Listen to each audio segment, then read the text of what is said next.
নতুন বৰ্ষৰ আটাইকে শুভেচ্ছা জনাইছোঁ।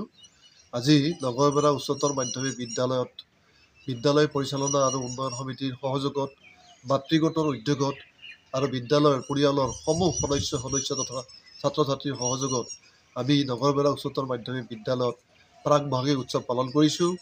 আৰু ইয়াত আমাৰ উদ্দেশ্য হৈছিল যে নপুৰণি যিসকল ছাত্ৰ ছাত্ৰী আছিল তেওঁলোকৰ মনোগত যিটো ভাৱ আদান প্ৰদান কৰাৰ লগতে বহাগ বিহুৰ যিটো তাৎপৰ্য বা সামগ্ৰিকভাৱে আমাৰ বিহুৰ যিটো তাৎপৰ্য এই তাৎপৰ্যৰ বিষয়ে তেওঁলোকক অৱগত কৰা আমাৰ বিশেষ উদ্দেশ্য আছিল।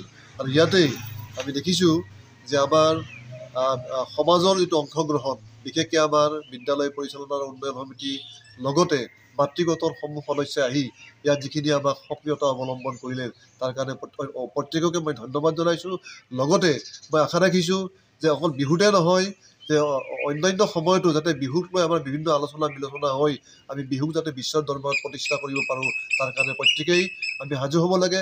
লগতে ছাত্ৰ ছাত্ৰীক বিহুৰ বিষয়ে বিহুৰ যিটো তাৎপৰ্য বা বিহুৰ যিটো লক্ষ্য বিহুৰ উদ্দেশ্য এইখিনি অৱগত কৰাৰ কাৰণে আমি বিদ্যালয় পৰিয়াল মিলি আজি আমি আটাইয়ে প্ৰাক ৰঙালী বিহু নগৰবেৰা উচ্চতৰ মাধ্যমিক বিদ্যালয়ত উদযাপন কৰা দেখা গৈছে।